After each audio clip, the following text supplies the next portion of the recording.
Окей, оқушылар, бәріміз қараймыз тақтаға. Тақтада үшке бөліп қойдым тақтаны, яғни to be, am, is, are, to be, was, were, to be, will be.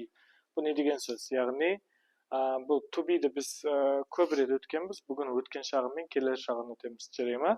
Яғни, бірінші өткен шағы мен келер шағын өтпей, to be-ді бірінші есіңізге түсіріп алайық. To be деген қандай шақ еді? Яғни, қазақ тіліне қалай перевод болатын еді? Зат есім және сын есім, молодец. Яғни, to be дегеніміз зат есім мен сын есім екен. Мұндағы am, is, are көмекші жалғаулар, олар жалғанады, ағылшын тілінде қолданылады, бірақ біздің қазақ тілімізге не болмайды? Аудармасы болмайды. Онда не үшін қолданылады? Қолдану себебі, когда сөйлемде іс-әрекет, яғни етістік болмаса қолданылады. Түсіндік қой, негізі to be жаңа етістікті білеміз ғой, мектепте өткен шығарсыңдар, чтобы глагол ол іс-әрекетті білдіретін сөздер. Мысалға, көп көшеде мысалға жазып кетеді ғой, I love you дейді. Сондай жерде мысалға мынандай үшеуі кездеспейді. Неге? Love дегені жақсы көру деген сөз. Ал егер просто мысалға кабинет үлкен, мысалға стол кішкентай деген сияқты сөздер болса, ол кезде не болады екен? Жалғанады екен. Түсіндік қой, Енді бұл нәрсені біз итак жатқа білеміз, бірақ өткен шағын мен келер шағын өтуіміз үшін тағы да бір рет қайталаймыз. Мысалға, I-ға бізге не қосатын едік? Am жалғауын жалғайды неге? He-ға ше, is, she-ға ше, is, it-ке ше, is жалғайды неге? You-ға ше, are, we-ге ше, are, they-ге are, Өте тамаша.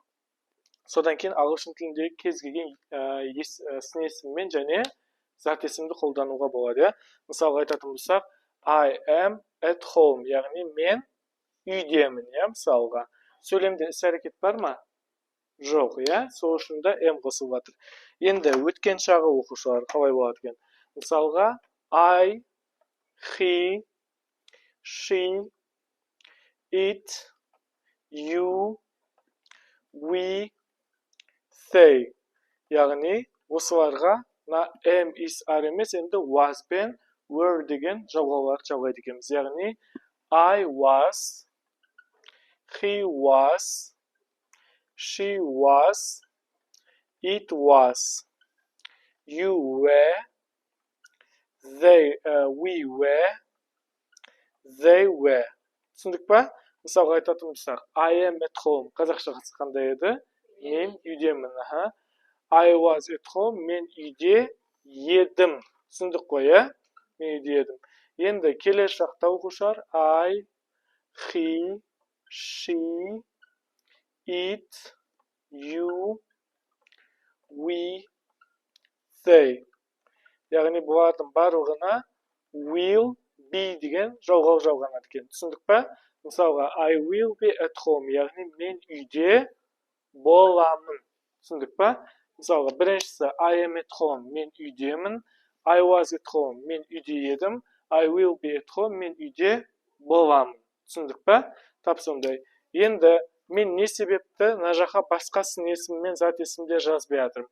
Қазір сендер дәптерді ашасыңдар, тап осылай үшке бөлесіңдер, содан кейін мынаны I am at home, мен үйдемін деп жазып аласыңдар да, мына жаққа міне 1, 2, 3, 4, 5, 6.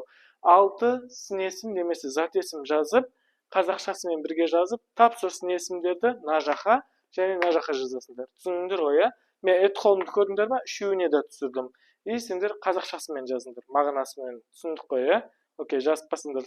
Тақырыпты түсіндік па? Кім не нәрсені түсінбеді сұрасын? Түсіндіңдер ме? Хорошо, жаза алыңдар.